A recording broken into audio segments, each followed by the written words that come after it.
Hi అండి, అందరికీ నమస్కారం. Welcome back to my channel. ఈ వీడియోలో ఇప్పుడైందిన వార్త సీఎం జగన్కు బిగ్ షాక్ అండి. సజ్జల అరెస్ట్, మరి ఆ వివరాలంటే ఈ వీడియోలో తెలుసుకుందాం. వీడియో ఎక్కడైనా స్కిప్ చేయకుండా ఎండ్ వరకు చూడండి, అప్పుడే పూర్తి ఇన్ఫర్మేషన్ అర్థమవుతుంది. అలాగే వీడియో నచ్చినట్లయితే లైక్ చేయండి. ఆలస్యం చేయకుండా వివరాలకైతే వెళ్ళిపోదాం. వైసీపీ కీలక నేత అయిన రాష్ట్ర ప్రభుత్వ ప్రధాన సలహాదారు సజ్జల రామకృష్ణారెడ్డి 2 రోజుల క్రితమే వైసీపీ కేంద్ర కార్యాలయంలో వైసీపీ కౌంటింగ్ ఏజెంట్లతో సమావేశమయ్యారు. ఈ సమావేశంలో సజ్జల మాట్లాడుతూ తను వెనక్కి తగ్గే వాళ్ళు ఏజెంట్లుగా వద్దు మాట్లాడుతూ ఈ విధంగా అయితే మనమేమి రూల్స్ని ఫాలో అయ్యేందుకు అక్కడికి వెళ్ళటం లేదని వైసీపీ కౌంటింగ్ ఏజెంట్లకు ఉపసందేశించిన విషయం అందరికీ తెలిసిందండి.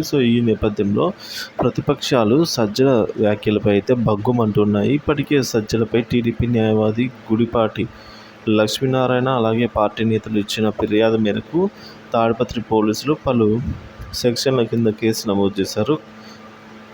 ఇది ఇలా ఉండగా తాజాగా టీడీపీ మాజీ మంత్రి దేవినేని ఉమా నాయకత్వంలో పార్టీ నేతలు సజ్జలపై కూడా ఫిర్యాదు చేయడం జరిగింది.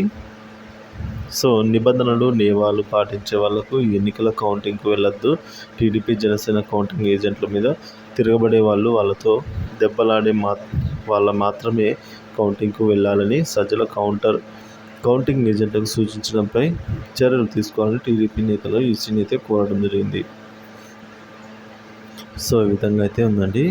వీడియో నచ్చినట్లయితే లైక్ చేయండి.